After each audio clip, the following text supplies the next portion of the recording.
Hello and welcome to all my champions. Good afternoon. सारे champions को very very good afternoon.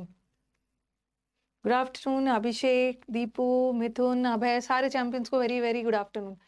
आज के जो सेशन में है that is sentence improvement. फिर हम लोग करेंगे sentence improvement नहीं sorry sentence arrangement. फिर करेंगे errors and then we'll move to voice active passive voice. ठीक है? सारे champions को very very good afternoon.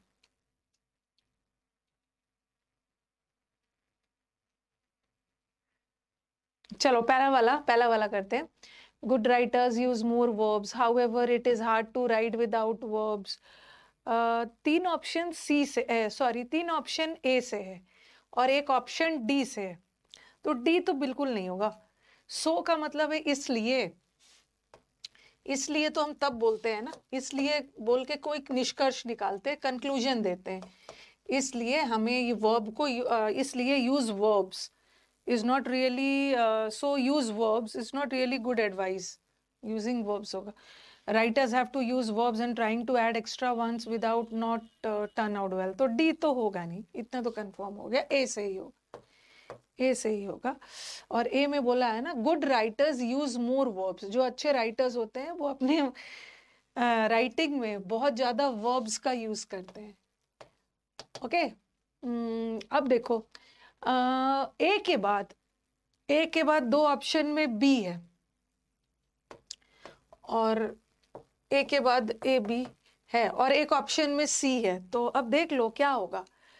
The reason is that, यहाँ कारण बताया गया. क्या चीज का कारण बताया गया? क्या चीज का? The reason is that if unnecessary words are reduced the verb percentage goes ups as a mathematical necessity. तो ये कारण बताया गया है ना. राइटर्स लोग अपने राइटिंग में वर्ब को क्यों यूज करते हैं? इसका कारण बताया. इसका कारण ये है कि if unnecessary words are reduced, तो इसका ए के बाद सी ही होगा. ए के बाद सी होगा. कारण बताया कि क्यों बहुत ज्यादा वर्ब्स का यूज करते हैं. फिर उन्होंने बोला है it is hard to write without verbs लिखना मुश्किल है, इसलिए verbs is not really good advice. So use verbs is not really good advice. Writers have to use verbs and trying to add extra ones. ठीक है, तो answer यही है. I think सबका करेक्ट हुआ होगा. Next one.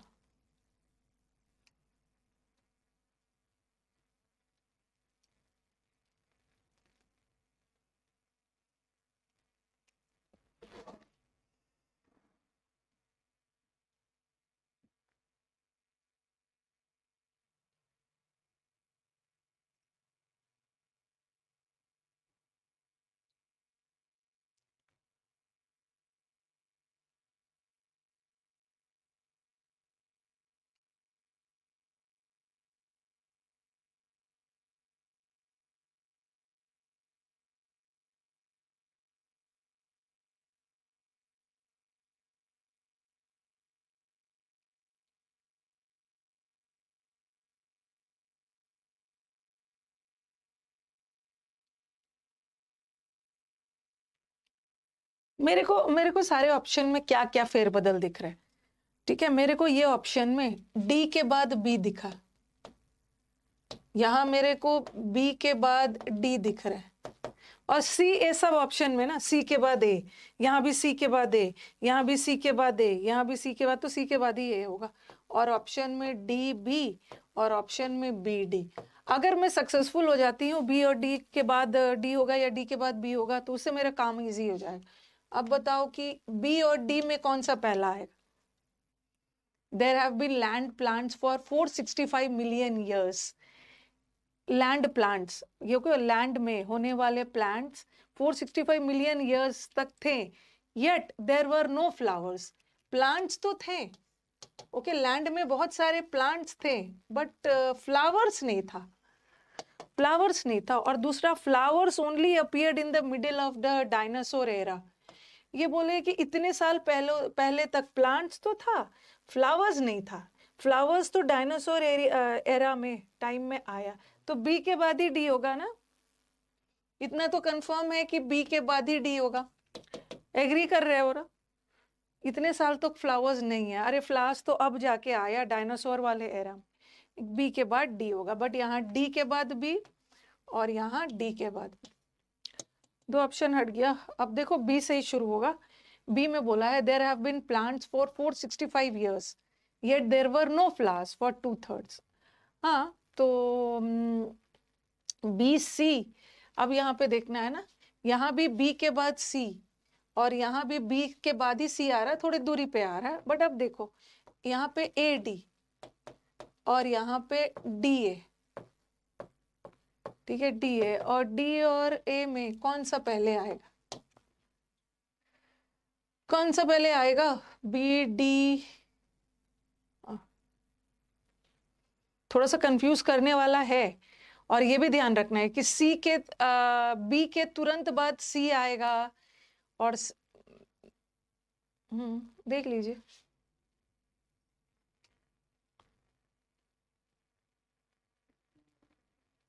कंफ्यूज करने वाला है ये।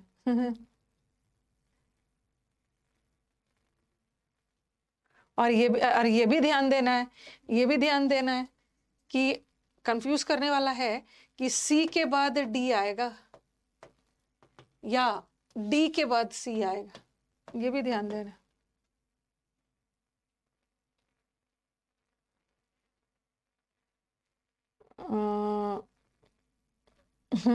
There have been land plants. Plants तो थे बट फ्लावर्स नहीं थे।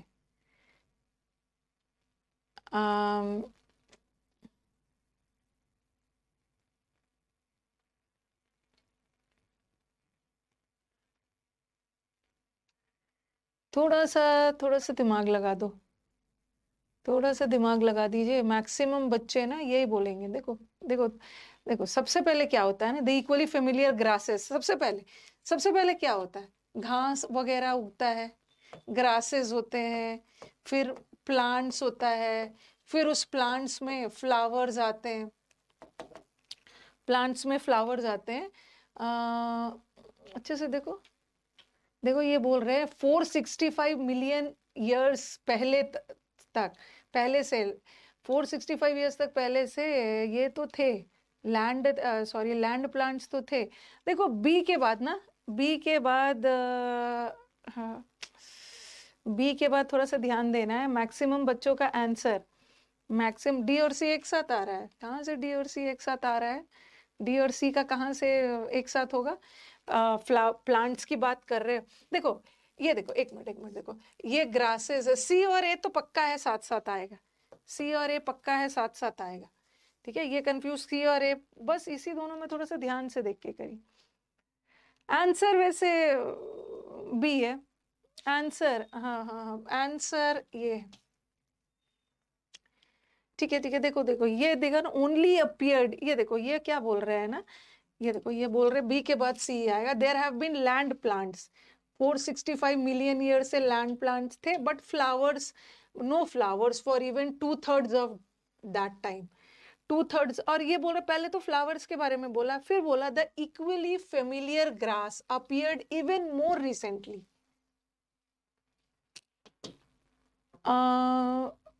हाँ बी वाला ही होगा। और इक्वली ये पहले तो, फिर लास्ट में बोला, ये बोला कि ये तो और रिसेंटली आया है। और रिसेंटली में भी इन्होंने किसके बारे में बोला है? कहाँ चली गई?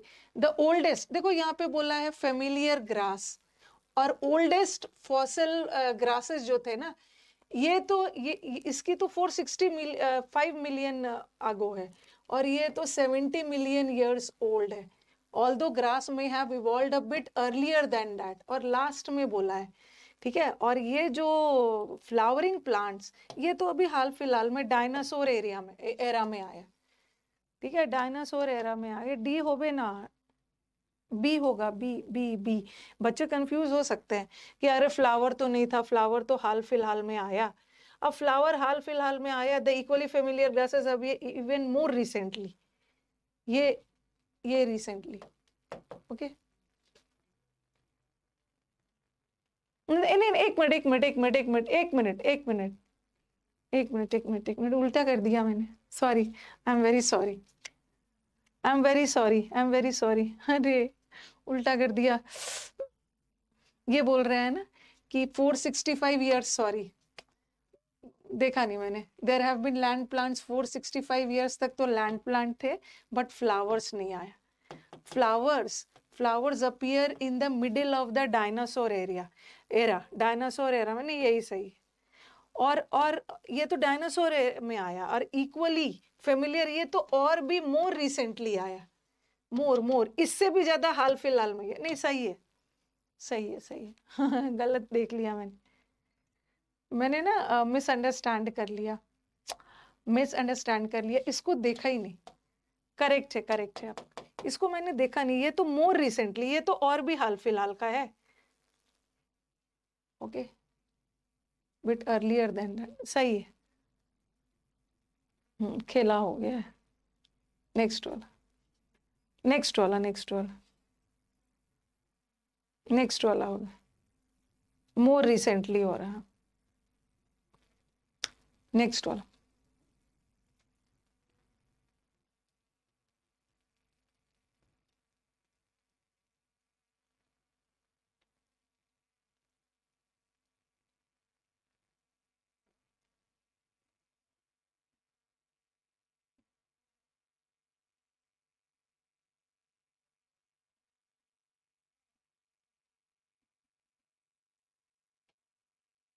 डी ही होगा। अरे टीचर भी कभी कभी कंफ्यूज हो जाते हैं ना, ऐसा थोड़ी है कि टीचर को सब आता है। अब मेरे को ये क्वेश्चन, ये वाला दिख रहा है, अब मेरे को जल्दी जल्दी अपना दो ऑप्शन छांटना है। The control of such caste, land makes, कुछ ऐसे कास्ट हैं, land makes certain caste kingly, rural communities में लैंड से कुछ कास्ट को किंग वाला, शाही वाला डेफिनेशन मिल जाता है। और the control of such caste, कौन सा कास्ट जो कम्युनिटी को किंगली बनाता है, तो मैं डी के बाद ही बी होगा ना, डी के बाद ही बी होगा। ओके, अरे डी के बाद बी, यहाँ बी डी के बाद बी, यहाँ बी, और डी के तुरंत बाद बी, यहाँ बी। ये तो वैसे ही हट गया, ये तो वैसे ही हट गया। ओके, और ए से होगा, ए से होगा, या तो डी से होगा, या तो सी से होगा, और डी से तो हमारा होगा नहीं। Okay, the land make certain caste, देखो यहाँ पे ना, यहाँ पे एक जनरल स्टेटमेंट कही गई है, एक जनरल स्टेटमेंट कही गई है। अच्छा, the bigotry of our village culture and polity is intrinsically, देखो आपको एग्जाम में सी भी लग सकता है। आज के क्वेश्चंस ऐसे हैं ना कि जिसको छांटना मुश्किल है, बट इतना कंफर्म है कि डी के तुरंत बाद बी होगा। ओके, कुछ कास्ट रूरल कम्युनिटीज में, कुछ लैंड, जितना ज्यादा लैंड होता है, कुछ कास्ट को शाही बना देते हैं जिसके पास ज्यादा लैंड होता है, डी के तुरंत बाद बी होगा। तो इसमें तो डी के तुरंत बाद बी नहीं था ना, तो ये तो मैंने the control of such caste, A है, डी है, सी है। Patrilineal ownership of lands and the culture of dowry attached to it have turned daughters into bad dads. ये जो पेट्रीलिनियल ओनरशिप, ओके, पेट्रीलिनियल जो मेल डोमिनेटेड होता है, ओके, फादर साइड वाला land, and the culture of डोरी, ये डोरी का दहेज प्रथा जो है ना, ये डॉटर्स को डेट का मतलब होता है ना कर्ज की तरह बना दिया है। तो यहाँ भी एक बात कही गई है, आपको लगेगा ए भी हो सकता है मैम।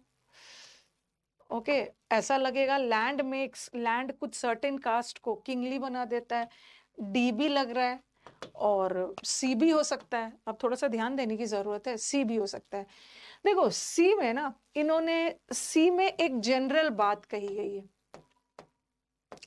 सी में एक जनरल बात कही गई है। बिगॉटरी का मतलब होता है ना कट्टरपंथी, एकदम कट्टर, द कट्टरपंथी ऑफ आवर विलेज कल्चर, हमारे विलेज में क्या चीज कट्टर है, is intrinsically link to a control of land and agriculture. ये कट्टर है, ये कन्वेंशनल चीज माना जा रहा है कि विलेज के कल्चर में, ठीक है, हमारा विलेज का जो कल्चर है ये लिंक्ड ही होता है लैंड और एग्रीकल्चर से। यहाँ पे एक जनरल बात कही गई है, जनरल के बाद स्पेसिफिक बोला जाता है। लैंड, हमारा विलेज जुड़ा ही है लैंड और एग्रीकल्चर से, सी से होगा। और फिर बोला गया है लैंड से जुड़ा गया है, और ये लैंड ही, ओके, ये लैंड ही तो कुछ कास्ट को किंगली बना देता है रूरल कम्युनिटीज में, सी के बाद ये हो। बोलते हैं ना ये चीज लैंड से जुड़ा है, जायदाद, एग्रीकल्चर, विलेज में ये सब चीज जुड़ा हुआ है सदियों से। ये एक कन्वेंशनल है, और ये लैंड ही तो उसको किंगली बनाता है। और फिर बी में बोला है the control of such caste on local politics aggravate masculine. मतलब ये क्या होता है ना, मैस्कुलिन मतलब मैन, जो मैन साइड वाला है उसको और भी ताकतवर बना देता है, और वुमेन को, डॉटर को, ठीक है, मेल को ताकतवर बना देता है, और डॉटर को एक डेट की तरह यूज किया जाता है। तो आई थिंक ये सबका करेक्ट। नेक्स्ट।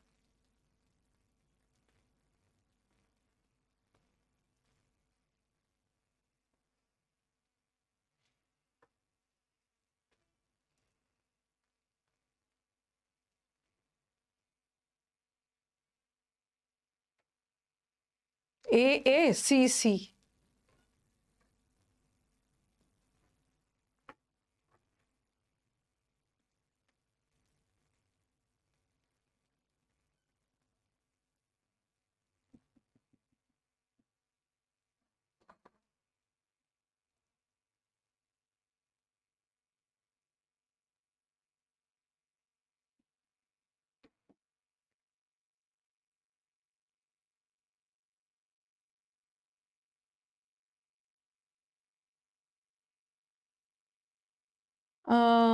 हाँ, may at least in the rich world, थोड़ा सा ध्यान रहे, एटलीस्ट अमीरों की दुनिया में ना ये ट्रूथ हैज बीन ट्रायम्फेंटली ओवरकम, इसको ओवरकम कर दिया गया है।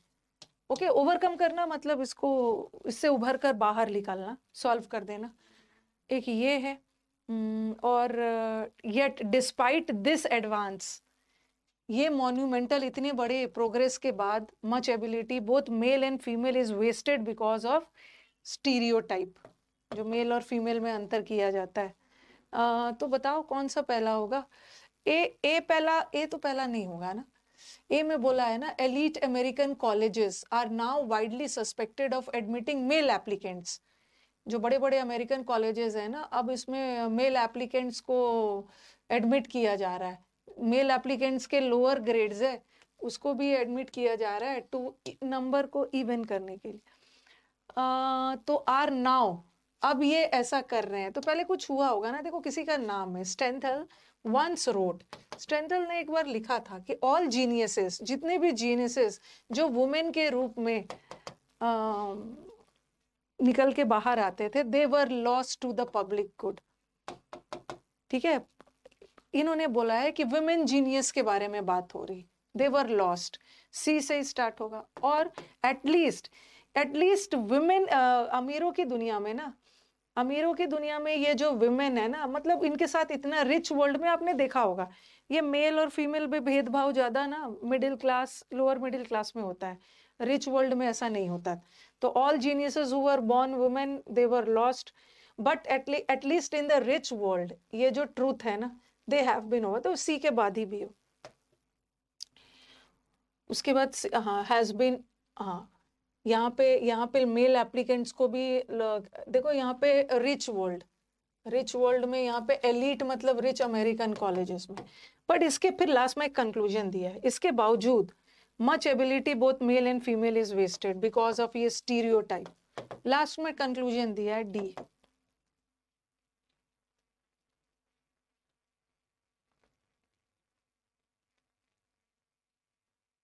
ऑप्शंस को, अच्छा, तीन ऑप्शन ए से, एक ऑप्शन सी से, चलो सी को तो हटा ही दो। इन कन्वेइंग दिस सीजलेस एब एंड फ्लो, दिस सीजलेस मतलब ना खत्म होने वाला, अनस्टॉपेबल एब and flow of life, Tolstoy.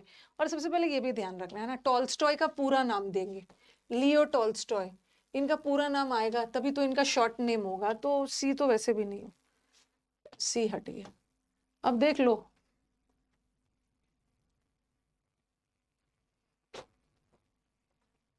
ए के बाद डी होगा, ए के बाद बी होगा, it ends instead when the hero gets married.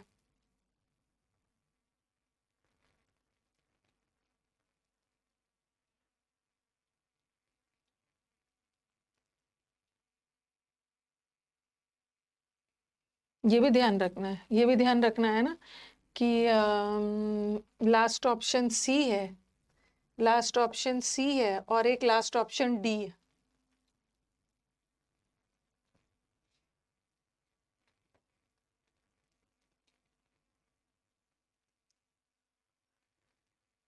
अ, कई सारे स्टूडेंट्स को ये लग रहा होगा, ठीक है, कई सारे देख लो, देख लो लास्ट वाला ऑप्शन क्या होगा।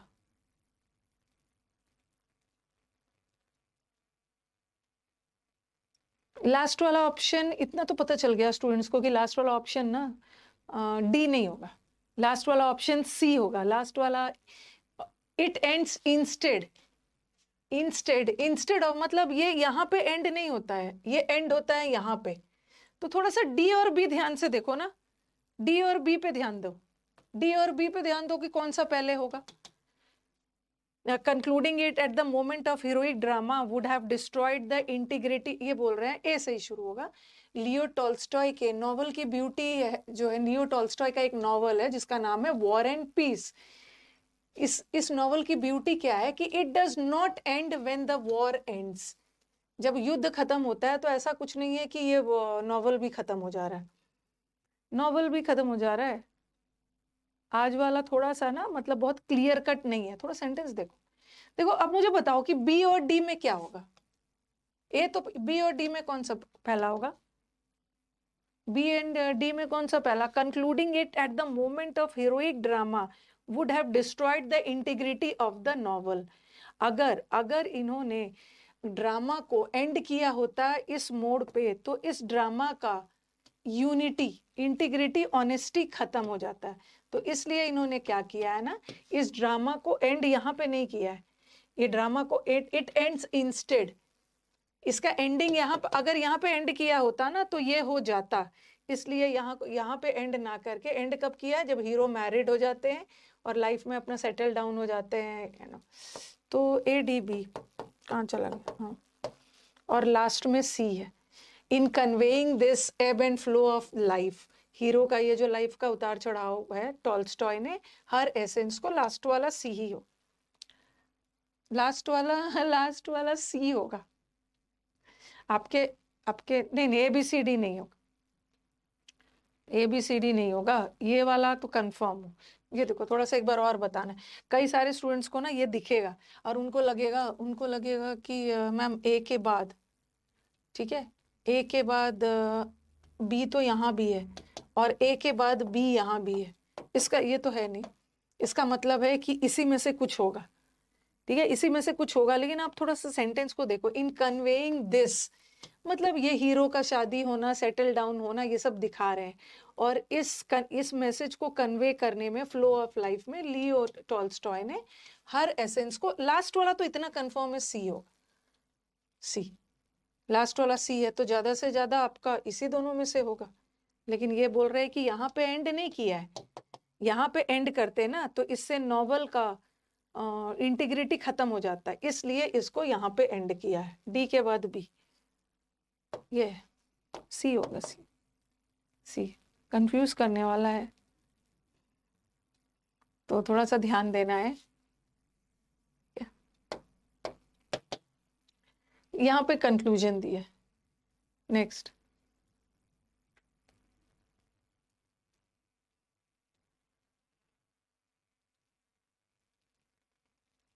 हर दिन इजी इजी नहीं मिलेगा ना,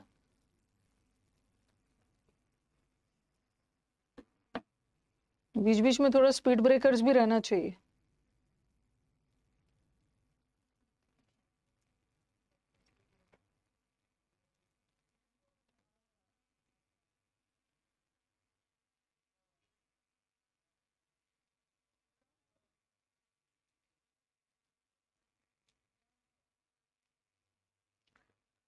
दो ऑप्शन, एक ऑप्शन ए से,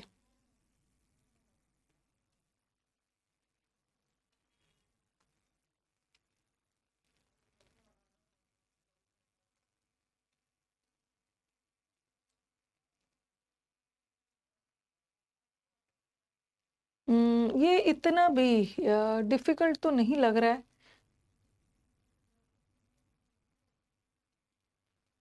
अरे स्कोर नहीं बताइए, अभी मैं आपको 10 PQRS करवाने वाली हूँ, 10 PQRS करवाने वाली हूँ। देखो जैसे जैसे लोग थोड़ा सा देखो सेंटेंस, थोड़ा सेंटेंस देखो, जैसे जैसे लोग खेती की तरफ बढ़ने लगे वो एक जगह पे रहने लगे, ओके, और वो जो उनका जहाँ पे रहने लगे ना वो धीरे धीरे टाउन्स में डेवलप हो गया। देयर लेबर्स, उनकी मेहनत ने फल दिया। Surplus food freed some of the population from farming, जब फ्रूट की खेती होने लगी ना तो कुछ लोग खेती से मतलब फार्मिंग एग्रीकल्चर से फ्री हो गए और फूड की खेती करने लगे।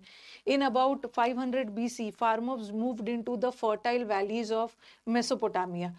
ओके 5000 BC में लोग फर्टाइल वैलीज पे मूव करने लगे, डैम वगैरह बनाया, जो ड्राई लैंड था उसको इरिगेट करने के लिए, सींचने के लिए। और the cultivation of plants such as wheat and barley and the domestication of animals such as sheep goats and cattle began in the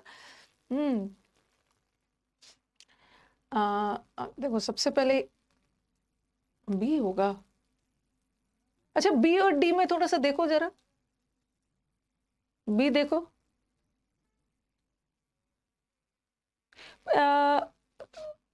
थोड़ा सा सेंटेंस पे ध्यान देंगे। बी डी और सी में कौन सा पहला होगा, थोड़ा सेंटेंस देखिए। लोग डैम बनाने लगे, ठीक है, 5000 BC में farmers moved into the fertile valleys.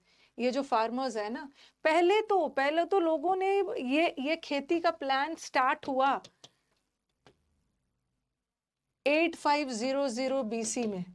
Okay खेती का प्लान इतने हजारों साल पहले ये स्टार्ट हुआ, ठीक है। The cultivation of plants, plants का कल्टीवेशन जैसे व्हीट बार्ली, ये एग्रीकल्चर खेती, एंड एनिमल्स को डोमेस्टिकेट करना जैसे शीप गोट एंड ऑल, ये बिगैन हुआ ईस्ट में 8500 डी से शुरू होगा, डी से शुरू होगा, ये खेती स्टार्ट हुआ, ठीक है। खेती का स्टार्ट हुआ। व्हीट और बार्ली क्या है, फसल ही है ना, खेती है। खेती के बारे में लोगों ने इतना साल पहले शुरू किया सोचना, कल्टीवेट, ये शुरू हुआ। और जैसे जैसे लोग फार्मिंग की तरफ बढ़ने लगे, दे दे बिगैन टू लिव, एक फिक्स जगह पे रहना शुरू करने लगे, जो फाइनली आगे जाके टाउन में बदल गया। डी के बाद ए।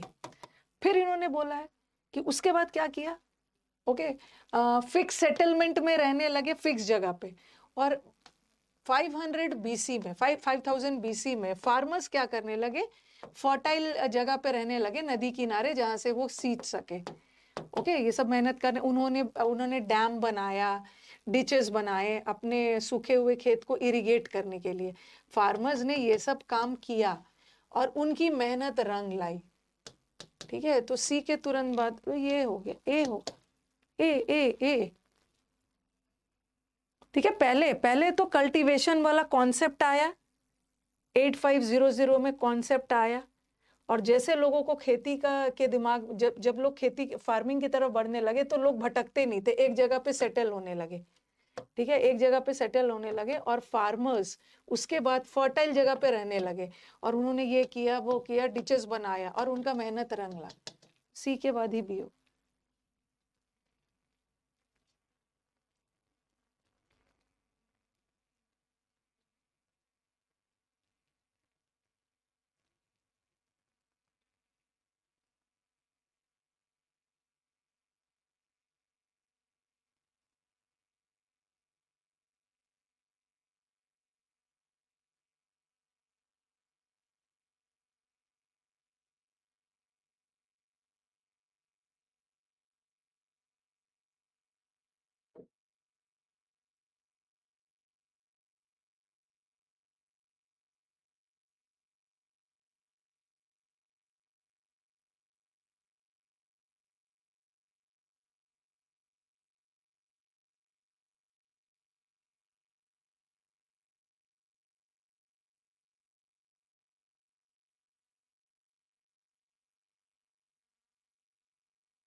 सी से स्टार्ट होगा।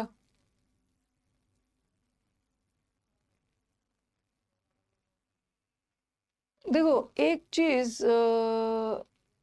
अच्छे से देखिए, DBCA A few decades earlier, कुछ दशक पहले Athenian citizen soldiers had help to rout the, अच्छा अच्छे से देखिए, ये कोई बहुत ज्यादा डिफिकल्ट नहीं है। देखो देखो, एक चीज ध्यान रखना ना, not long after their victory, अपनी जीत के बाद the Greeks began to think that they would not never stack up. Stack up का मतलब है पाइल अप करके एक जगह रखना, to the glories of the past. वो सिर्फ पास्ट की ग्लोरी को नहीं इकट्ठा करेंगे, प्रेजेंट में भी वो जीतेंगे। और throughout antiquity those warriors, especially the Marathon, okay, who fought and defeated the Persian troops. और ये जो वॉरियर्स की बात हो रही है, ठीक है, ये जो एथियन वॉरियर, पहले मुझे बताओ कि ए और बी में कौन सा पहले आएगा? पहले बी आएगा, ए आएगा, या ए आएगा, बी आएगा?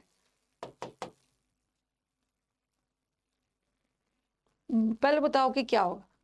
थ्रू आउट इन्होंने पर्सियन ट्रूप्स को डिफीट किया, ये ग्रीक्स लोगों ने, एथियंस ने पर्सियन ट्रूप्स को डिफीट किया बैटल ऑफ मैराथन में, ओके। और अपनी डिफीट किया मतलब जीता, और अपनी जीत के बाद, ओके, वो ये चीज सोचने लगे, तो बी के बाद ही ए आएगा ना, बी के बाद ही ए आएगा, ठीक है। और बी के तुरंत, और यहाँ तो ए के बाद बी है, ए के बाद बी है, और बी के तुरंत बाद ए आएगा। पहले तो हराया, और हारने के बाद वो ये सोचने, they began to think, B के तुरंत बाद ए आएगा। और यहाँ बी से दूरी पे यहाँ, answer is C, answer is C. देखो ये क्या बोल रहे हैं, इवन इन द, इवन से शुरू हो सकता है, even in the mid 50th century, in the mid 50th, fifth नहीं, 5th सेंचुरी में Athenians were already looking back with longing.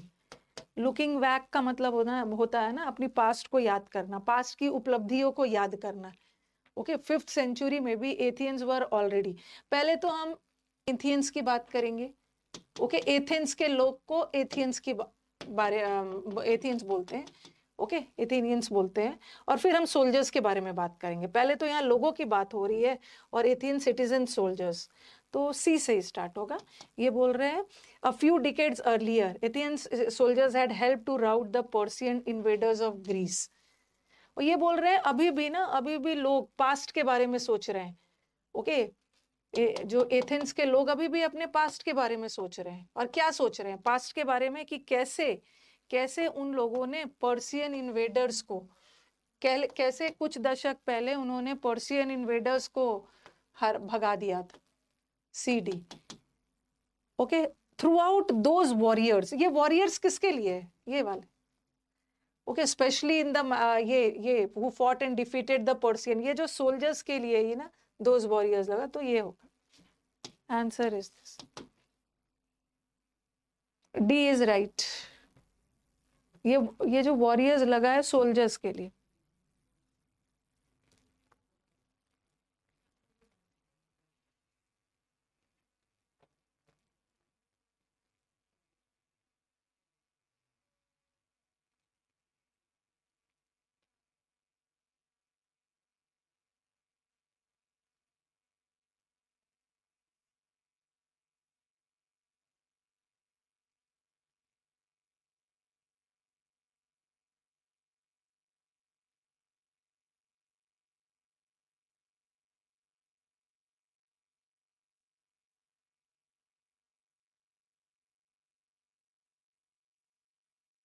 आज तो गुस्सा हो रहे होंगे मेरे पे, ये कहाँ कहाँ से उठा के ले आए हो मैम। देखो मेरे को दो वर्ड एक जैसा दिख रहा है, एक होता है लिबरलिज्म, एक है लिबरलिज्म उदारवाद, और एक है नियो लिबरलिज्म। अब मुझे बताओ कि क्या लग रहा है कौन सा पहला होगा। लिबरलिज्म इंसिस्टेड, लिबरलिज्म का मतलब क्या होता है, the separation of the state and the market and decried government interference in market, okay. और neoliberalism believes that governments, क्या लग रहा है बी पहले होगा कि डी होगा।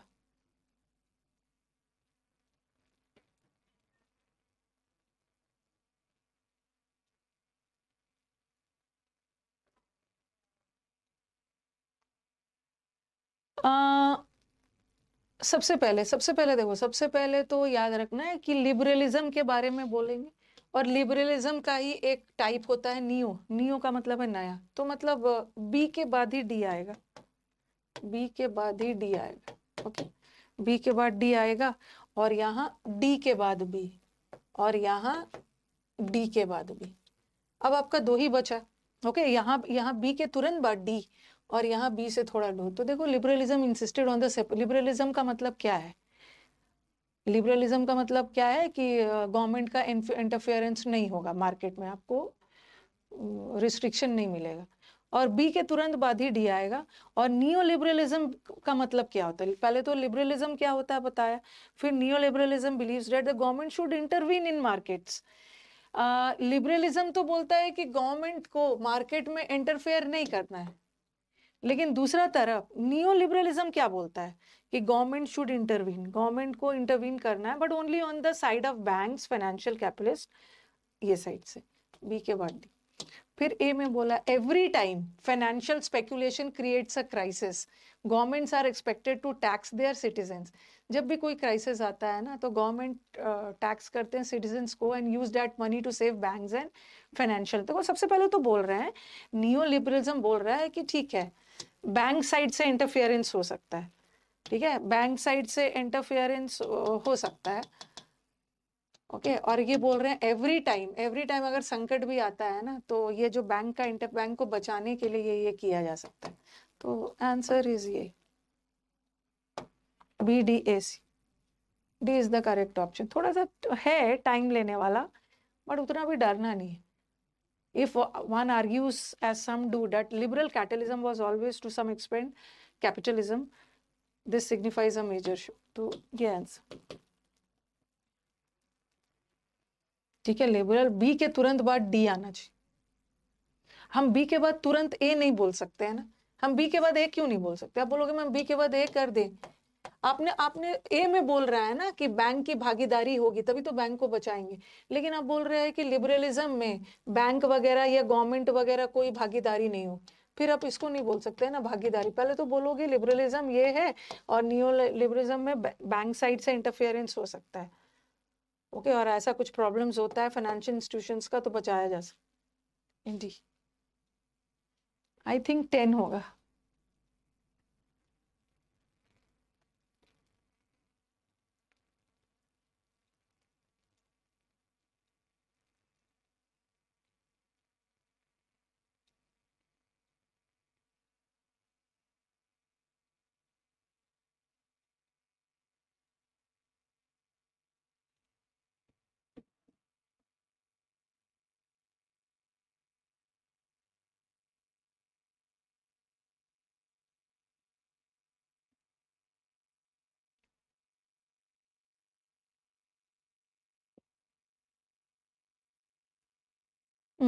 ए सी सी, ए और सी में, ए में देखो, अगर वर्ल्ड लीडिंग सेंट्रल बैंक ने इमरजेंसी लिक्विडिटी नहीं दिया होता तो global economy would have faced, global economy में का बुरा हालत हो, पूरे इकोनॉमी का बुरा हालत हुआ होता अगर बैंक ने नहीं किया होता।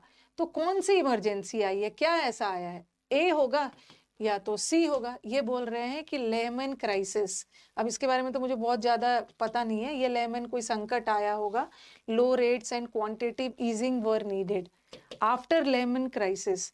इस संकट के बाद ये सब चीज की जरूरत थी, तो पहले तो संकट आया होगा ना। सी से ही शुरू होगा, सी से ही शुरू होगा, सी से। ठीक है, तो ए हट गया, ए हट गया। इस क्राइसिस की बात हो रही है, इस क्राइसिस के बाद ये सब चीज होना चाहिए। और फिर अगर वर्ल्ड बैंक ने इस क्राइसिस के बाद ये सब नहीं किया होता ना, तो आज तो हमारा इकोनॉमी का हालत बुरा होता। व्हाट स्टार्टेड एज ये एक शॉर्ट टर्म इमरजेंसी में स्टार्ट हुआ था, लेकिन ये आगे जाके बहुत लंबा खिंच गया, कोमा में बदल गया। तो सी से ही स्टार्ट होगा। ठीक है, अब देखो सी के बाद क्या होगा। सी के बाद बी होगा।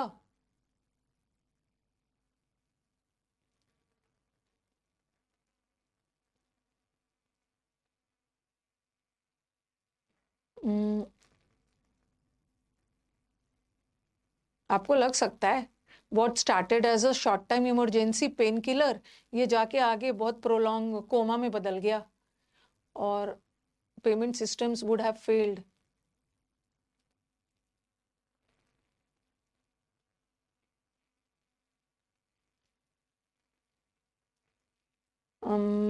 यस सी के बाद देखो, सी के बाद ये देखो, ये after the Lehman crisis low rates okay and quantitative easing were needed.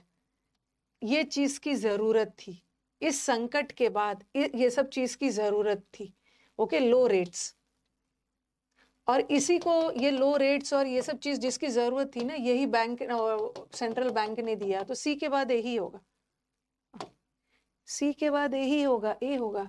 अगर लो रेट्स की जरूरत थी, अगर बैंक ने नहीं दिया होता ना, had the world central banks not provided liquidity, okay, low rate पे ये लिक्विडिटी पैसे नहीं देते तो संकट आ गया होता. सी के बाद ए.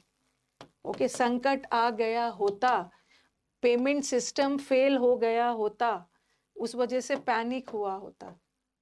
ओके, बट हाँ, what started as a last वाला बी होगा, लास्ट वाला डी नहीं होगा. जो चीज एक इमरजेंसी से स्टार्ट हुआ था, सी के बाद बी, उसके बाद रुको रुको एक मिनट रुको.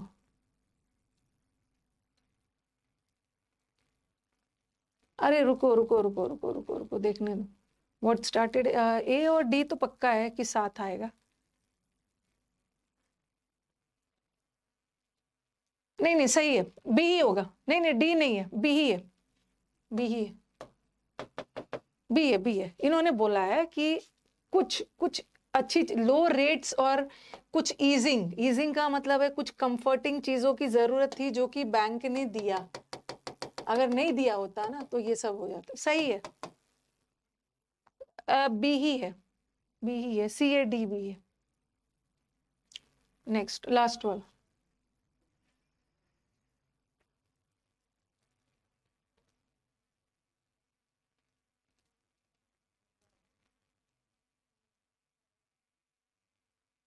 सही है, उसमें कोई कंफ्यूजन नहीं. अच्छा किया, दो दो ऑप्शन ए से, दो ऑप्शन डी से.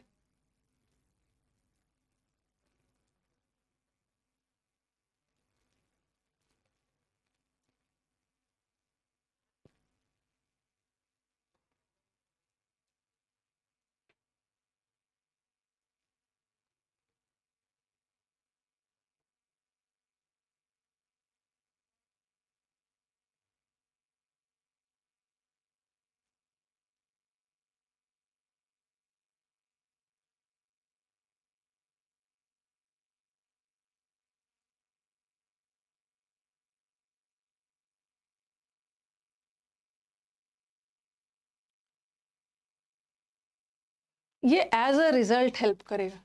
एज अ रिजल्ट का मतलब है परिणाम स्वरूप. States have been forced to shed social commitments in order to reinvent themselves as custodians of the market.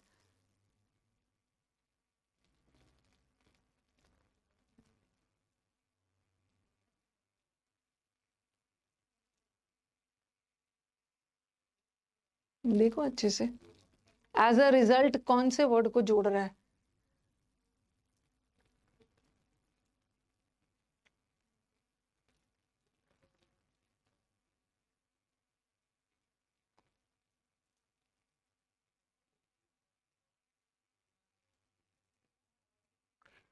थोड़ा सा लिंक कर दिया तो आपका आंसर करेक्ट हो रहा है, करेक्ट हो रहा है. देखो ये बोल रहे हैं the destruction of state authority, state की बात हो रही है. ये जो स्टेट अथॉरिटी का डिस्ट्रक्शन हुआ है ना over capital has been the clear cut objective of the financial revolution that divines our present era. ये गोल रहा है, ये फाइनेंशियल रेवोल्यूशन का गोल रहा है destruction of state authority over capital. Comparison हो रहा है कैपिटल के कंपैरिजन में, ये जो स्टेट अथॉरिटी डिस्ट्रक्ट हुआ है ये इनका हो रहा है. ओके, और एज अ रिजल्ट ये जो स्टेट अथॉरिटी का डिस्ट्रक्शन होता है ना, इस हुआ है, इस परिणाम स्वरूप states have been forced to shed social commitments. तो डी के बाद ही बी होगा, डी के बाद ही बी होगा. ठीक है, डी के बाद ही बी होगा, ओके। और उसके बाद सी में बोला है स्टेट्स हैव बीन फोर्स्ड, मजबूरन स्टेट्स को ये करना पड़ा है in order to reinvent themselves as custodians of the market. और इस वजह से this has drastically diminished national political authority in both real and symbolic ways. इस वजह से ये भी हुआ है, पॉलिटिकल अथॉरिटी भी डिमिनिश हुआ है। और कंक्लूजन दिया, hopelessness, exhaustion, dwindling control over national economic life, यहाँ नेशनल के बारे पॉलिटिकल इन बोथ बोला है। और लास्ट वाला are the themes of politics all across the world. तो एक बार मुझे स्कोर बताना, आज का थोड़ा सा बैंकिंग टाइप वाला था, डिफिकल्ट था। Answer is DBCA। 10 में से हाँ, इन्होंने बोला है कि स्टेट अथॉरिटी का डिस्ट्रक्शन हुआ है, इस वजह से ये स्टेट पे फर्क पड़ा है, एज अ रिजल्ट स्टेट्स को मजबूरन ये करना पड़ा है। तो डी के तुरंत बाद ही बी चाहिए, ठीक है, डी के तुरंत बाद ही बी चाहिए। और उसके बाद फिर सी में बोला है, और जब ये हुआ है ना, स्टेट्स को मजबूरन ये करना पड़ा है, तो इस वजह से ये हुआ है। और लास्ट में ये बोला है, ए होगा लास्ट वाला। 6 आया है, 5 आया है, 3 आया है। आज का तो बहुत टाइम लग गया है। चलो नेक्स्ट वाला, एरर्स, जिसका 7, जिसका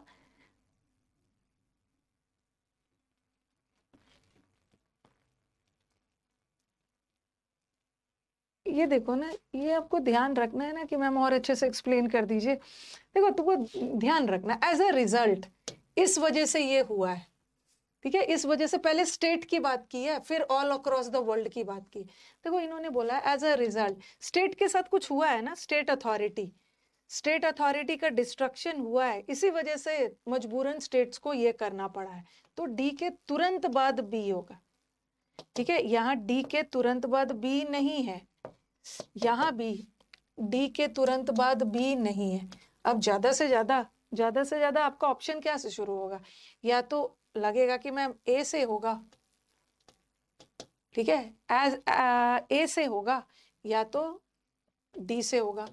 अब ये बोल रहे हैं होपलेसनेस, अब बोलोगे कि मैम ए से क्यों नहीं होगा, ए के बाद सी क्यों नहीं होगा। देखो, hopelessness, exhaustion and dwindling control over national economic life are the themes of politics.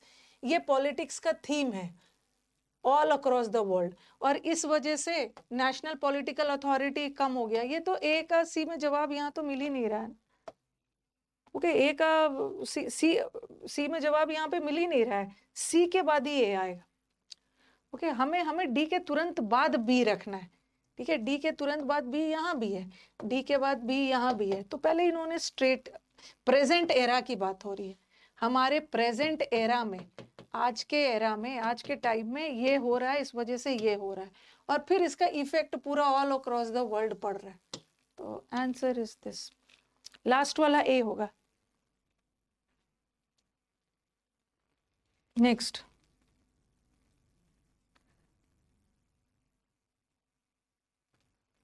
चलिए, इफ यू लेंड हिम, देखो आज बीच बीच में मैं थोड़ा सा टफ लेके आ जाती हूँ, उसके लिए घबराने की जरूरत नहीं है, ऐसा कुछ भी नहीं है, ओके। ऐसा कुछ भी नहीं है, इतना टफ पूरा सेंटेंसेस टफ नहीं आएगा। अगर आपका 5 PQRS आएगा ना, तो 3 तो इजी रहेगा, ज्यादा से ज्यादा 2 टफ देंगे, या तो 5 इजी रहेगा, टेंशन नहीं लेना।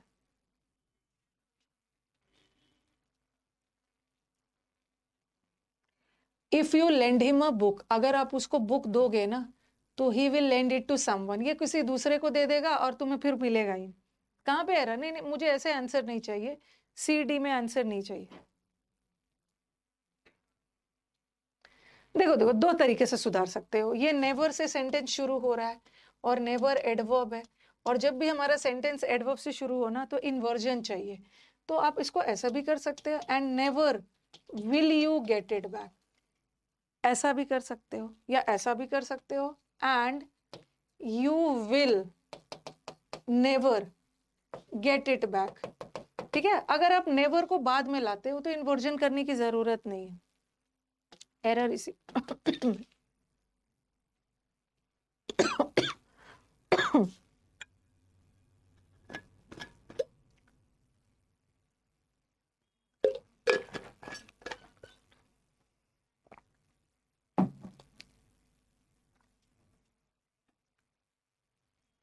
कहां पे एरर है? नेवर विल यू भी कर सकते हैं या यू विल नेवर भी कर सकते हैं।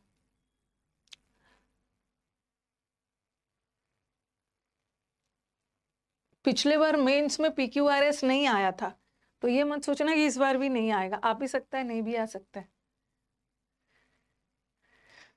रुको,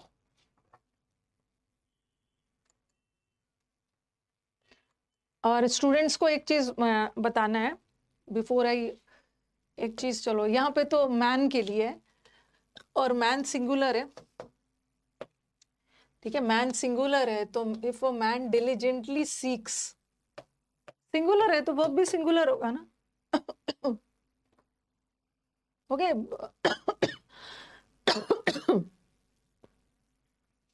सिंगुलर होगा और पास्ट टेंस नहीं लगाओगे, प्रेजेंट सही है, ये भी प्रेजेंट है, ये भी प्रेजेंट है, ये भी प्रेजेंट। मुझे एक चीज और बताना था, इसको करवा रही हूँ, पहले तो सुन लो। कल से आपका ना एरर का मैराथन शुरू होगा, ठीक है, तो जितने भी स्टूडेंट्स हैं आपके बैच में मैं बचा रही हूँ PQRS और क्लोज टेस्ट और फ्रेजल वर्ब। कल मैं आपको फ्रेजल वर्ब वगैरह करवाऊंगी, तो कल यूट्यूब पे आ जाएंगे, ठीक है, YouTube English with Rani ma'am channel पे कल आ जाएंगे 11 बजे। कल से हम लोग एरर्स शुरू कर रहे हैं, ठीक है, एरर्स का मैराथन। और प्री वाले स्टूडेंट्स को ध्यान में रख कर नहीं, मेंस वाले स्टूडेंट्स को ध्यान में रख कर पढ़ाऊंगी। ओके, तो थोड़ा स्पीड में चलेंगे। मैंने क्या किया है ना, 2024 के एरर्स से स्टार्ट किया है। ओके, सारे YT पे आपका एरर्स, स्पॉटिंग एरर्स का प्रैक्टिस होने वाला है, मिक्स्ड प्री प्लस मेंस का। मतलब प्री प्लस मेंस का मतलब है कि प्री का एरर भी रहेगा और उसमें मेंस का भी एरर रहेगा, ठीक है, तो आप आके प्रैक्टिस कर सकते हो। अपनी तरफ से एरर की प्रैक्टिस मत करना, यूट्यूब पे आके ही ग्रामर की प्रैक्टिस कर लीजिए, बाकी यहाँ पे तो क्लोज टेस्ट वगैरह होगा। तो मैंने स्टार्ट किया है 2024 से, मेरे को करीब 494 एरर्स 2024 में ही मिला है, ठीक है। तो आप बोलोगे कि 1 बजे वाली क्लास तो रहेगी आपकी, 1 बजे वाली क्लास को कैसे छोड़ देंगे हम लोग। देखती हूँ 1 बजे के पहले तक जितना हो पाए। ये 2024 का है, 495 एरर्स मिला है मुझे। ओके, हम फिर उल्टा जाएंगे, फिर हम 23 का करेंगे, ठीक है, 22 का करेंगे।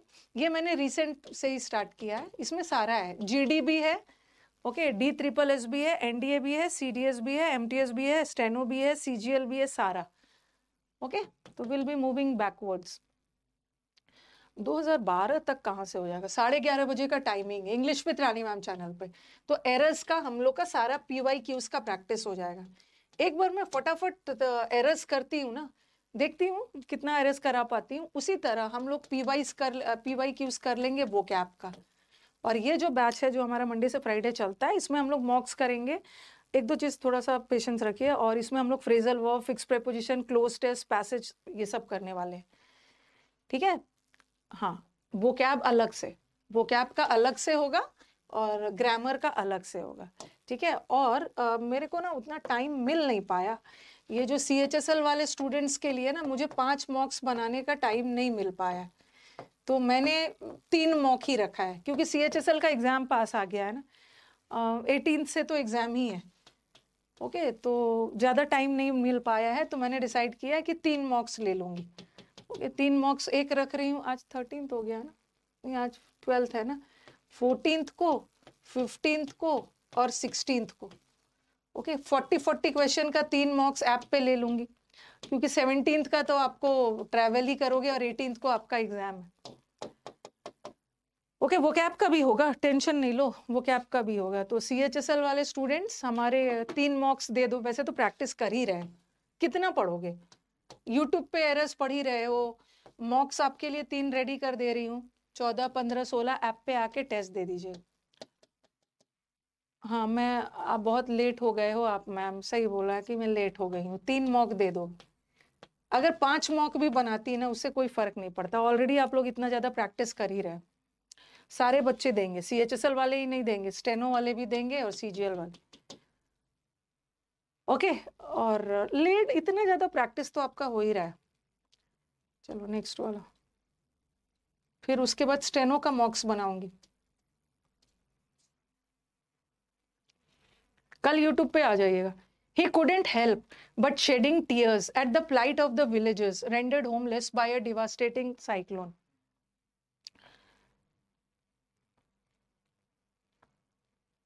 अभी तो सीपीओ का कोई ठिकाना नहीं है। अभी तो मैं सबसे पहले स्टेनो का डेट्स कंफर्म है तो स्टेनो का ही बनाऊंगी।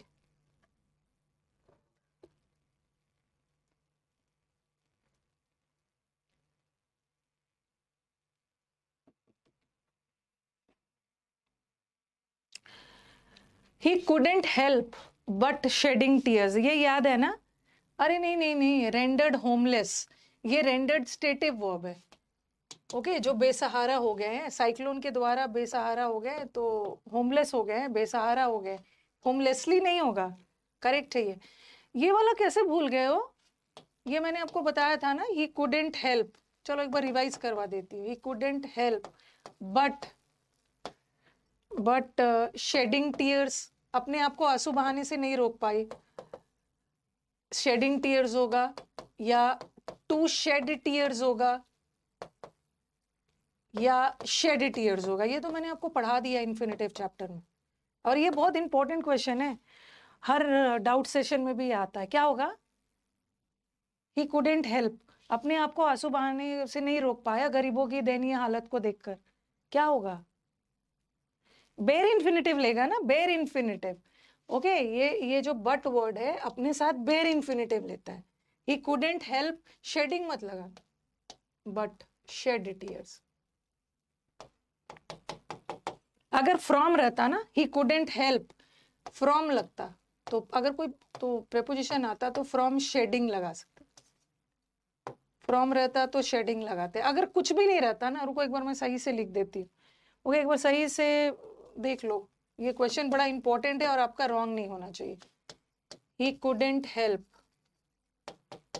कई बार बताया भी है, अपने आप को आंसू बहाने से रोक नहीं पाए। He couldn't help but shed tears. फिर ही कुडेंट हेल्प, अपने आप को आंसू बहाने से नहीं रोक पाया, फ्रॉम शेडिंग टीयर्स। लिखना पड़ता है भाई, भूल जाते हो आप लोग। और he couldn't help shedding tears. जिन्होंने इन्फिनेटिव चैप्टर पढ़ा है या यूट्यूब से पढ़ा है या क्लास में पढ़ा है, देखो जब भी सेंटेंस में बट आ गया तो बेर इन्फिनेटिव लगाना, टू के साथ वाला नहीं, बेर वाला लगाना, बेर इन्फिनेटिव। और जब फ्रॉम आ गया, असली वाला प्रेपोजिशन आ गया, तो प्रेपोजिशन के बाद तो आपको जीरन चाहिए, ये लगा देना। और जब बट भी ना हो, ना कोई प्रेपोजिशन हो, तो वहां भी शेडिंग लगाना, शेडिंग लगाना। अब कुछ बच्चों के दिमाग में ये भी आ रहा है कि मैम वो आंसू बहाने से अपने आप को नहीं रोक पाया, तो आपने यहाँ बट को सही देख के यहाँ पे शेड लगाया। लेकिन हम ऐसा भी तो कर सकते थे कि शेड को शेडिंग रखते हैं और इसको फ्रॉम कर देते हैं, इसको फ्रॉम कर देते हैं। देखो मैंने कई बार आपको बताया कि जो चीज पहले से करेक्ट है उसको नहीं सुधारना है, ठीक है? ऐसा नहीं है कि ये बट यहाँ पे करेक्ट नहीं है, यहाँ एक्सेप्ट का सेंस जा रहा है, सिवाय आंसू बहाने के सिवाय कुछ भी नहीं कहा, तो यहाँ बट में गलती नहीं है। जो चीज करेक्ट है उसको फिर से सुधारने की जरूरत नहीं है, ये सही है। बट वर्ड अपने साथ बेर इन्फिनेटिव लेता, to shed. Okay, will you please buy some jaggery. Jaggery किसको बोलते हैं? गुड़ को बोलते हैं। Will you please buy some jaggery for me when you go to the market. Help word भी करवाया था। Stop, he couldn't stop, he couldn't help, सबके साथ करवाया था। कौन से चैप्टर का एरर है? कौन से चैप्टर का एरर है बताना जरा, तो मुझे पता चलेगा। कुछ जैगरी ले आना, वुड लगाने की जरूरत नहीं है। जब प्लीज लगा हुआ है ना तो वुड मत लगाना, वुड से तो प्लीज का।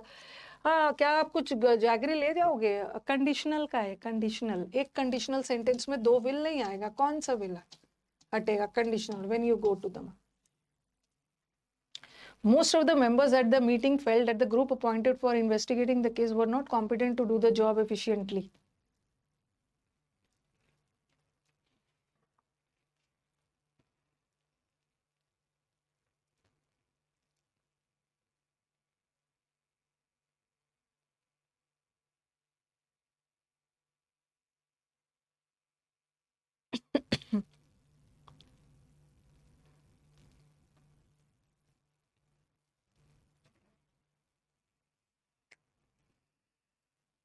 सब्जेक्ट वर्ब का एरर है, सब्जेक्ट वर्ब का एरर है।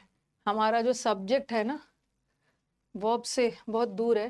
देखो, मोस्ट ऑफ द मेंबर्स, बहुत सारे मेंबर्स को लगा, फील फेल्ट हुआ, तो ये वर्ब लगा है। मोस्ट ऑफ द मेंबर्स के लिए सही है। That the group appointed for investigating the case, ये जो वर्ब लगा है किसके लिए? ये योग्य नहीं था। क्या चीज योग्य नहीं था? ये जो ग्रुप अपॉइंट किया गया था ना, केस योग्य नहीं था, ग्रुप के लिए, ग्रुप सिंगुलर है इसलिए वॉज ग्रुप के।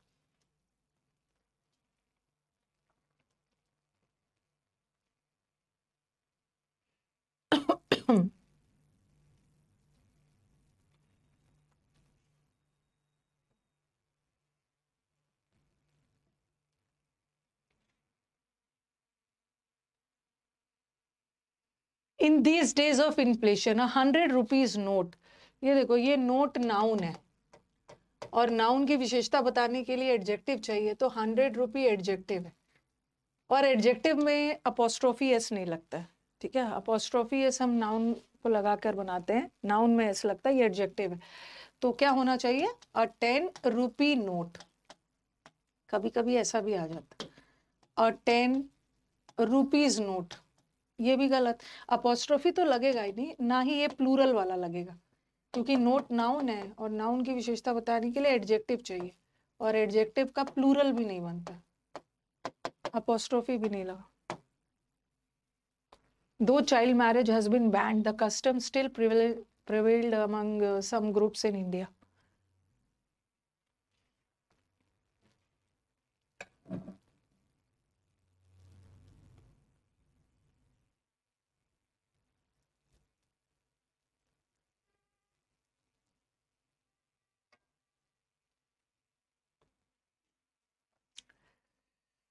अरे ये वाला ना, ये वाली चीज से बाहर निकलिए, ये वाले चीज से ना मेंस के स्टूडेंट्स हो गए हो कि मैम जहां भी दो रहेगा ना, दो के साथ बट लगा रहता है तो हटा दो, यट लगाओ।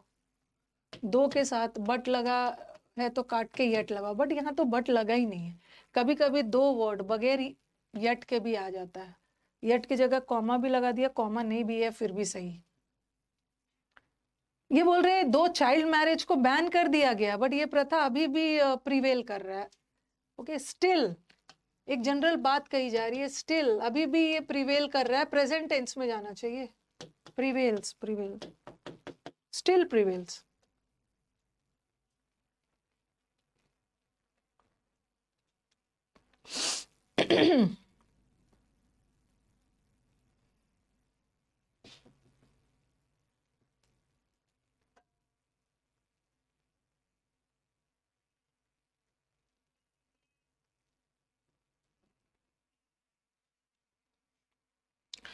Please try to understand that the dispute on this issue is between my brother, ये between preposition, और preposition के बाद my brother object है और and से जुड़ा है, कंजंक्शन वफादार टॉपिक है, ऑब्जेक्ट को ऑब्जेक्ट से जोड़ेगा। माई सेल्फ तो रिफ्लेक्सिव प्रोनाउन है, हमें तो ऑब्जेक्टिव चाहिए। जिसको ना कोई भी दिक्कत हो रही है तो आप पूछ सकते हो, ठीक है मैम मेरे को एरर यहाँ भी लग रहा है, तो पूछते जाना।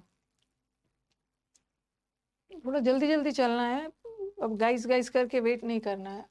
इफ आई वर हिम, अगर मैं उसकी जगह रहता तो I would have taught those cheats a lesson.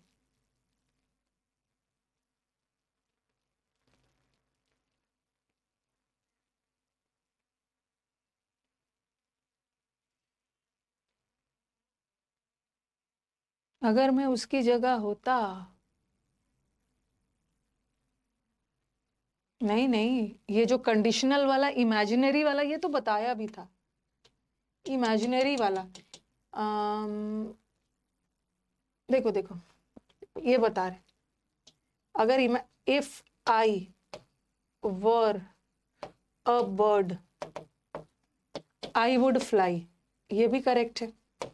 अगर मैं बर्ड होती तो मैं उड़ती, और if I were he I would have helped him. ये देखो, ये जो कंडीशनल सेंटेंस है ना, इसमें देखो, अगर मैं बर्ड होती, अगर मैं बर्ड होती ना तो मैं उड़ती, तो ये देखो, ये देखो, ये सिंपल पास्ट है और ये क्या है, परफेक्ट। अगर मैं बर्ड होती तो मैं, ये एकदम अनरियलिस्टिक है, अनरियलिस्टिक, काल्पनिक है, ठीक है, अनरियलिस्टिक। अगर मैं बर्ड होती तो मैं उड़ती, मैं उड़ नहीं पाऊंगी क्योंकि मैं बर्ड नहीं। But I would have helped him, मैं उसकी हेल्प कर सकती थी बट मैं कर नहीं पाई, ठीक है, मैं उसकी हेल्प कर सकती थी बट मैं नहीं कर पाई। अगर मैं उसकी जगह रहती ना तो मैं उसकी हेल्प करती बट मैं नहीं कर पाई। तो आपका किसी को हेल्प नहीं करना ये अनरियलिस्टिक नहीं है, रियलिस्टिक है, आप किसी की हेल्प कर सकते हो। तो ये एक सिंपल पास्ट, दूसरा सिंपल पास्ट जा सकता है और इसमें परफेक्ट भी जा सकता है। तो अगर मैं उसकी जगह पे रहता, तो आई सब्जेक्ट है, सब्जेक्ट अपने आप को ऑब्जेक्ट की जगह पे नहीं रखेगा, सब्जेक्ट अपने आप को सब्जेक्ट की जगह पे ही, ये प्रोनाउन में किया है।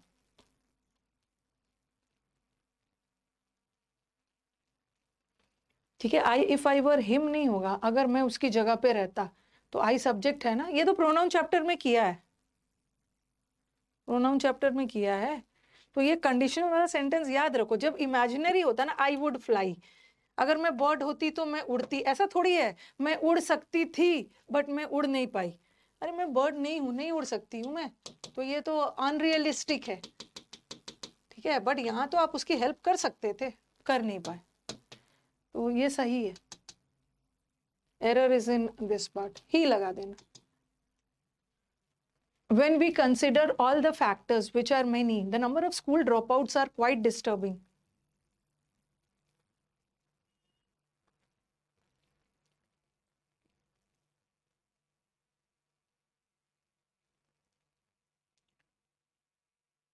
नहीं नहीं, स्कूल की बात थोड़ी हो रही है। द नंबर के साथ नाउन प्लूरल आता है, verb singular. The number of school की थोड़ी बात हो रही है, school drop outs, school drop करने वाले बच्चे, तो यहाँ स्कूल ड्रॉप आउट्स की बात हो रही है।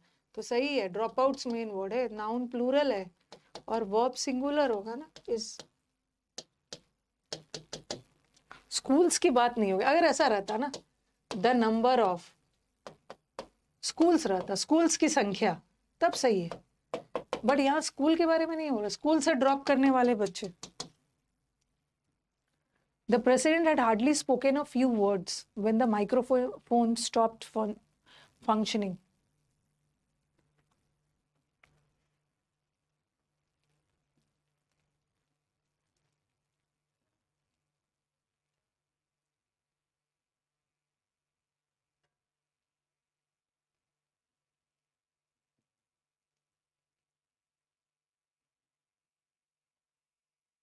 मैं क्या बोलूं, पीटने का मन हो रहा है आप लोग, बहुत पीटने का मन हो रहा है। मतलब क्या क्या बोल रहे हो, अभी मुश्किल से प्रेसिडेंट ने कुछ शब्द बोले ही थे, तब तक उनका माइक्रोफोन खराब हो गया।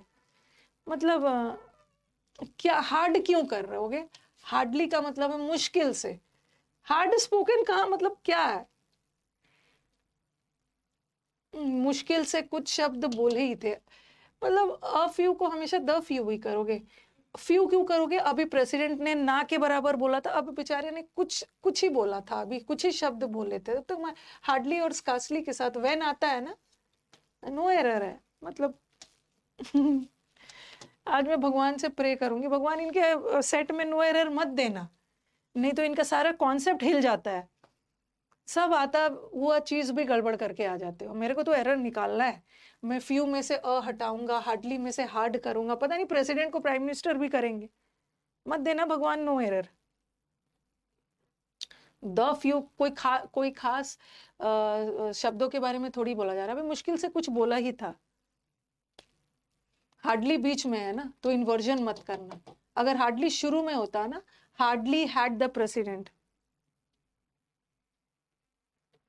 10 में चीट्स कैसे सही है? चीट नाउन होता है, ही इज अ चीट, और बहुत सारे चीट्स को चीट नाउन है, ठीक है, चीट्स।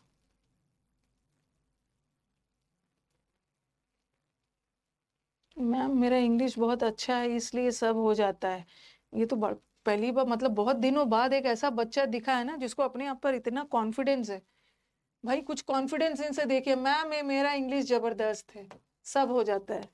हाई है एकदम कॉन्फिडेंस लेवल। बहुत अच्छी बात, बहुत अच्छी बात है। मुझे लग रहा है कि एक मुझे मिल गया मेंस में 135 में 130। द प्रिजम्पशन, ये प्रिज्यूम करना, ये मानना कि the average investor does not understand और take interest in the affairs of the company are not correct. कोई बात नहीं है करण, स्टक हो गया है वो लास्ट मोमेंट में बढ़ जाता है। स्टक हो गया है ना, मॉक में 100 हो गया है, ठीक है, और मेन एग्जाम में 10 नंबर और बढ़ ही जाता है, तो 110 पे बढ़ा, और आपके पास अभी टाइम है। ओके 15 नंबर और बढ़ा लो, 15 नंबर और 135 125 प्लस आ जाएगा, गुड स्कोर। हाँ, ये जो यहाँ पे 2 वर्ब है, ये मानना कि एवरेज इन्वेस्टर डज नॉट, ये डज नॉट अंडरस्टैंड एक वर्ब है, ठीक है। ये किसके लिए लगा है? इन्वेस्टर के लिए लगा, इन्वेस्टर के लिए। और ये हाँ डज नॉट अंडरस्टैंड, और ये कंजंक्शन है, कंजंक्शन वफादार टॉपिक है। किसको जोड़ रहा है? अंडरस्टैंड V1 को V1 से जोड़ रहा है, ये भी सही है। In the affairs of the company are not correct, ये आर किसके लिए? किसके लिए बताओ, कुछ ऐसा लग रहा है? मतलब क्या लग रहा है? ये मानना ना कि इन्वेस्टर इंटरेस्ट नहीं लेते हैं कंपनी के एक्टिविटीज में, ये किसके? प्रिजम्पशन के लिए लगा है। हाँ, हमारा जो सब्जेक्ट है उससे बहुत दूरी पे वर्ब है इज। अब बताओ कि ये अफेयर्स के लिए क्यों नहीं लगा है, कंपनी के लिए क्यों नहीं लगा है? लगेगा कि अफेयर्स का मतलब है वो वाला अफेयर नहीं है, एक्टिविटीज है यहाँ पर, करेंट अफेयर्स। ये क्योंकि ये प्रेपोजिशन है, प्रेपोजिशन के बाद ये इसका ऑब्जेक्ट है, ये भी प्रेपोजिशन है, ये प्रेपोजिशन के बाद ये ऑब्जेक्ट, और वर्ब लगाते समय ऑब्जेक्ट नहीं है, सब्जेक्ट है, ठीक है। हाँ, emphasis on equality of life ensures for the health and happiness of every individual. अगर हम इक्वालिटी पे जोर डालते हैं ना, तो सबका हेल्थ और हैप्पीनेस रहेगा, हर इंडिविजुअल का। टेक्स क्यों नहीं होगा इसको? ये मेंस का टेक्स कहाँ से हो जाएगा? ओके, टेक्स कहाँ से हो जाएगा? ये देखो, और है, कंजंक्शन है, किसी को जोड़ रहा होगा ना। किसको जोड़ रहा है? डज नॉट अंडरस्टैंड को, V1 है, V1 को V1 से जोड़ रहा है। डू डज डिड के बाद V1 आता है, V1 से जोड़, नहीं नहीं, एम्फोसिस असली वाला नाउन है। ओके, एम्फोसिस डालना, अरे भगवान, एम्फोसाइज वर्ब है, ठीक है, और एम्फोसिस असली वाला नाउन है, तो इसके साथ ना ज्यादा जीरण वीरण बनाने की कोशिश मत करो। एम्फोसिस असली वाला नाउन है, इसको जीरण नहीं बनाना है ना। पीटूंगी ना जो एम्फोसाइजिंग कर रहा है drama. Emphasising, emphasis on quality, equality of life. Equality ensure करता है हेल्थ एंड हैप्पीनेस। इंश्योर एक ट्रांजिटिव वर्ब है, इसके बाद फॉर आता ही नहीं। इंश्योर करना, सुनिश्चित करना, क्या चीज को सुनिश्चित कर रहा है? आपके हेल्थ और हैप्पीनेस को। इंश्योर के साथ फॉर नहीं आया। Because of the emergency help that the patient received, he would have died. This ensures your well-being. For नहीं हो लगे, इसको भी बहुत बार पढ़ चुके हो, रॉन्ग नहीं करना।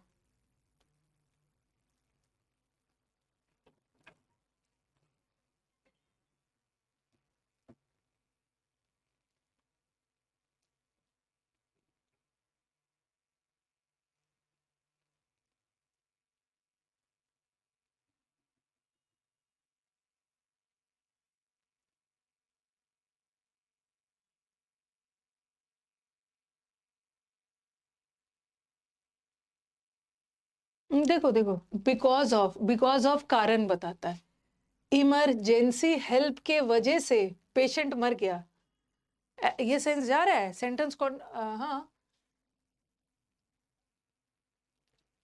बहुत पीटूंगी, वुड हैव डाइड। हाँ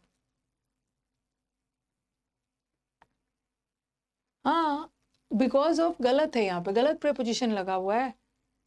ओके, वुड हैव डाइड मतलब पेशेंट मर चुका होता बट वो मरा नहीं है। Okay, he would have died, मर चुका होता बट वो मरा नहीं है, तो यहाँ पे ना विदाउट लगा दो। विदाउट प्रेपोजिशन सही है, विदाउट द इमरजेंसी हेल्प। अगर इमरजेंसी हेल्प नहीं मिला होता ना तो वो तो मर ही गया होता। और क्या लगा सकते हो? वेरी गुड वेरी गुड, इसी का मैं वेट कर रही थी। बट फॉर भी एक प्रेपोजिशनल फ्रेज है। बट फॉर का मतलब भी होता है विदाउट। लैक ऑफ थोड़ी लगा दोगे, लैक ऑफ द, लैक क्यों नहीं लगाओगे? मतलब कुछ बच्चे बोल रहे हैं ना मैम बिकॉज कंजंक्शन होता है और बिकॉज ऑफ प्रेपोजिशन होता है। अब बोल रहे हो कि लैक क्यों लगाओगे, लैक ऑफ क्यों नहीं लगाओगे? क्योंकि लैक ऑफ प्रेपोजिशन थोड़ी है, यहाँ पे हमें प्रेपोजिशन चाहिए। गलत प्रेपोजिशन लगा है, हमें सही वाला लगाना है। बट लैक तो नाउन है, लैक नाउन है। हम लैक ग्रामेटिकली देखा जाए तो हम यहाँ नाउन थोड़ी लगाएंगे। हमारे पास तो नाउन है ही यहाँ पे, हेल्प यहाँ वर्ब नहीं है, नाउन है, इमरजेंसी एडजेक्टिव है। और दूसरा लैक लगा भी नहीं सकते। लैक का मतलब होता है ना कोई भी चीज मात्रा में, क्वांटिटी में कम, तो हेल्प की क्वांटिटी थोड़ी आती है। Okay, lack is a noun. whenever you go to a temple, you must put off your shoes at the entrance.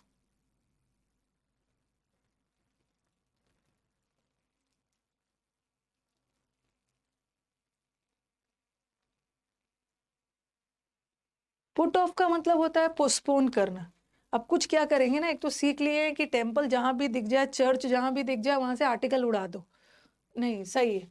whenever you go to a temple, जब भी आप कोई टेम्पल जाते हो, एनी टेम्पल, आपको अपने जूते उतार लेने। पुट ऑफ का मतलब होता है पोस्टपोन करना।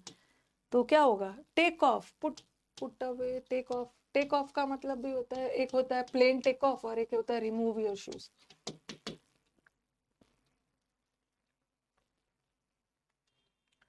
I could not convince them because they persisted to suggest that I was lying. मैं उन लोगों को कन्विंस नहीं कर पाया बिकॉज उनको ऐसा लग रहा था ना कि मैं झूठ बोल रहा हूं। ड्यू टू नहीं होगा, ड्यू टू भी तो कारण बता रहा है। ड्यू टू हेल्प की वजह से कोई मर जाएगा। परसिस्ट वर्ड हमेशा अपने साथ, परसिस्ट वर्ड जीरण लेता है। और क्यों? क्योंकि परसिस्ट के साथ इन आता है, और इन आ गया ना तो इन्फिनिटिव नहीं आएगा, जीरण है। I shall be able to complete the work in the stipulated time, provided you do not disturb me.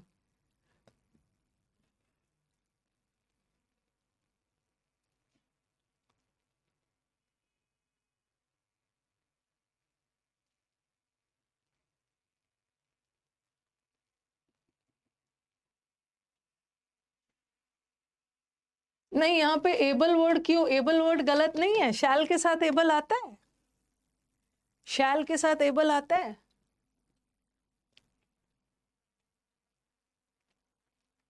नहीं, बता दो, आता है शैल के साथ एबल?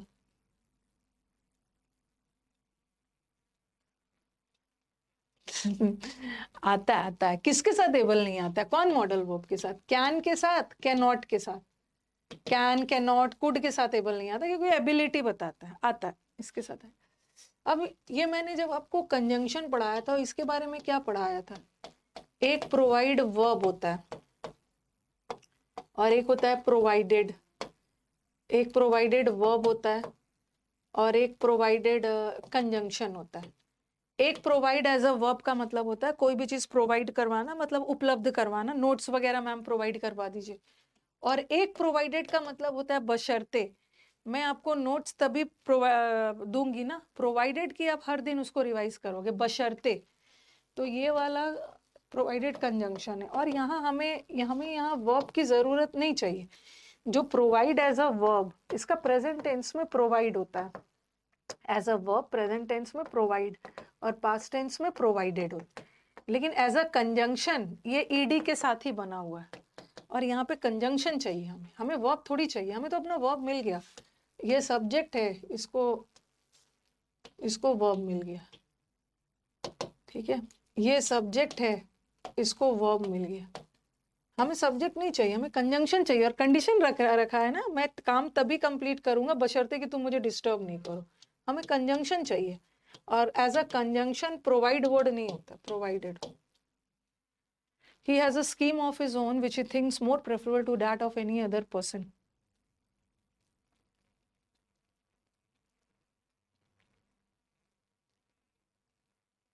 कंजंक्शन में ईडी रहेगा।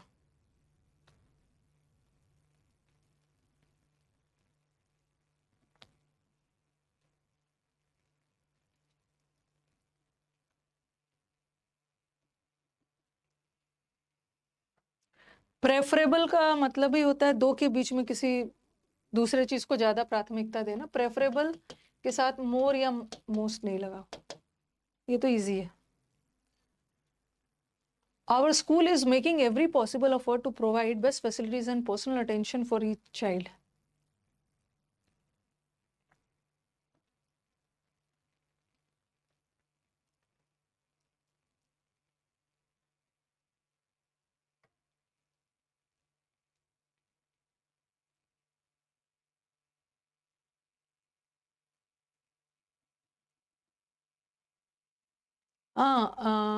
नहीं, each child भी सही है, each attention for थोड़ी होता है, you give attention to, हमारा school every possible to best facilities,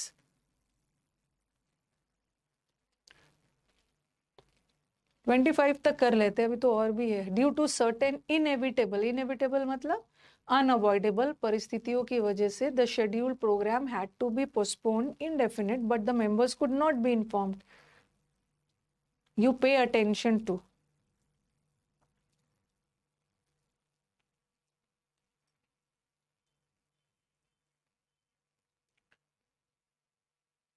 हाँ, इनडेफिनिट का मतलब है अनिश्चित काल के लिए, इनडेफिनिट एडजेक्टिव है, बट हमें एडजेक्टिव नहीं चाहिए, हम पोस्टपोन की विशेषता बता रहे हैं, पोस्टपोन वर्ब है, और वर्ब को डिस्क्राइब करने वाले वर्ड्स एडवर्ब होते हैं, इनडेफिनेटली करना।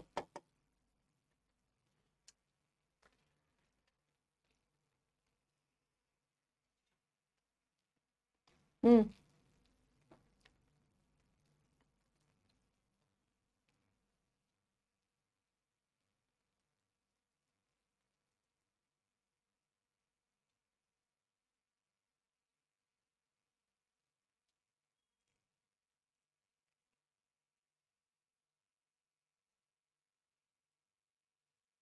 नॉट ओनली, जब भी हमारे वाक्य में नॉट ओनली बट ऑल्सो आ गया तो नॉट ओनली के साथ बट ऑल्सो लगता है, सही है, इन्वर्जन नहीं चाहिए क्योंकि नॉट ऑल्सो बट ओनली बीच में लगा हुआ।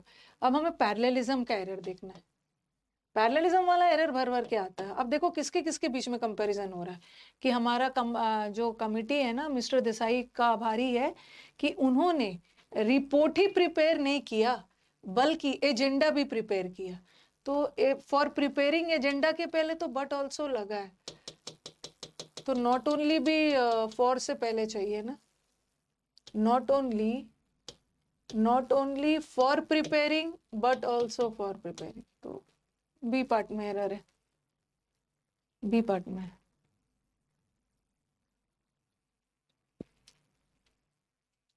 Having learned my lessons, I was very careful in dealing with him in front of his roommate. आज तो वो नहीं हो पाया ना वॉइस, देखती हूँ कल करवा देती हूँ।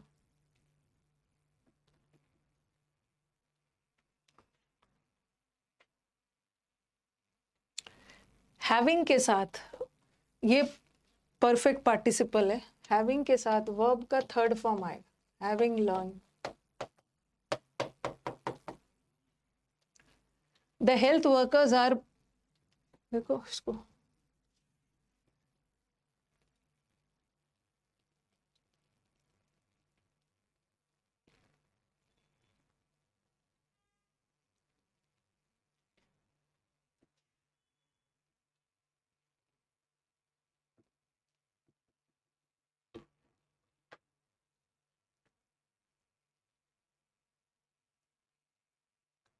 The health workers are being tried, ये सेंटेंस को पैसिव नहीं जाना चाहिए ना, इज एम आर के बाद बीइंग लगा के V3, ये सेंटेंस को एक्टिव जाना चाहिए। The health workers are trying, active जाना चाहिए।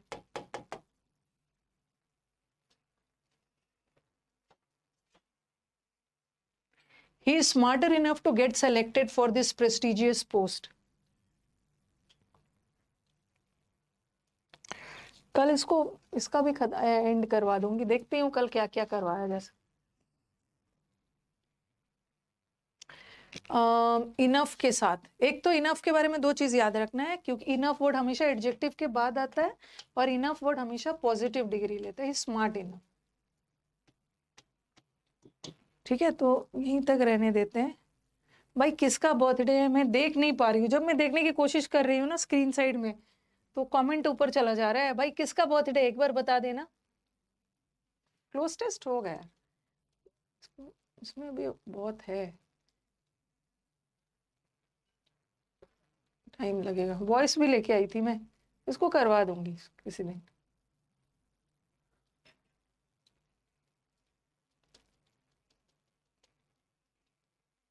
किसका बर्थडे है? रुचि का बर्थडे है। अच्छा, रुचि का बर्थडे है।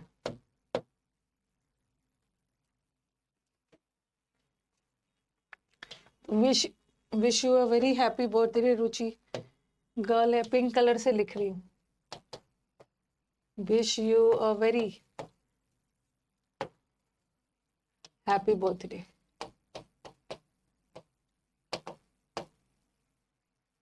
डियर रुचि, ठीक है। Stay blessed, healthy and happy, and and get your dream job। ठीक है, और एक line, looking forward, prepositional phrase होता है जो अपने साथ जीरण लेता है। Looking forward to meeting you, मिलने की आशा कर रही हूँ आपसे। ठीक है, ये मत समझना कि मैम टू के साथ V1 लगा दीजिए, नहीं, प्रेपोजिशनल फ्रेज है। और वेन्यू कहाँ पे है, कहाँ मिलने की आशा कर रही हूँ? मीटअप में, अगले साल मिलेंगे मीटअप। 1 नवंबर को अनमोल का था, आपने विश नहीं किया था, तो 1 नवंबर को क्लास थी। 1 नवंबर को मैंने क्लास नहीं लिया था, मुझे थोड़ी पता था कि अनमोल का बर्थडे है। ओके, नहीं पता था ना। 1 नवंबर को तो क्या 31 को था ना दीपावली। अनमोल को आपने विश नहीं किया, चलो अनमोल को बिलेटेड हैप्पी बर्थडे। अनमोल से भी मिलने की वेट कर रही हूँ मीटअप में।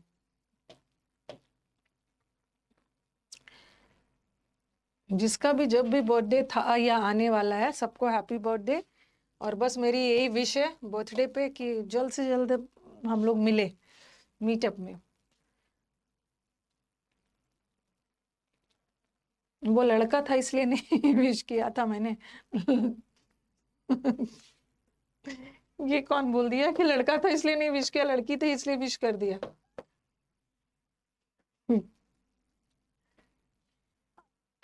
अनमोल को भी मेनी मेनी हैप्पी बर्थडे।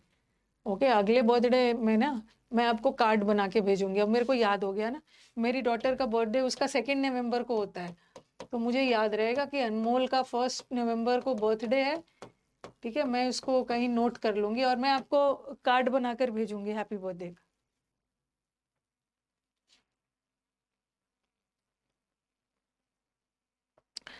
चलो एंड किया जाए। जॉन्डिस टाइप हो गई। जॉन्डिस टाइप भी हुआ है और कुछ ग्रीन आइट भी हो रहे हैं, ग्रीन आइट जल रहे हैं। आपकी पहली क्लास है, इस बैच की ड्यूटी की वजह से आप नहीं देख पा रहे हैं, कोई बात नहीं है, जब जब टाइम मिले देख लेना। अब इंग्लिश पढ़ना है। वो लड़का था, विशनरी हैप्पी बर्थडे अनमोल का नाम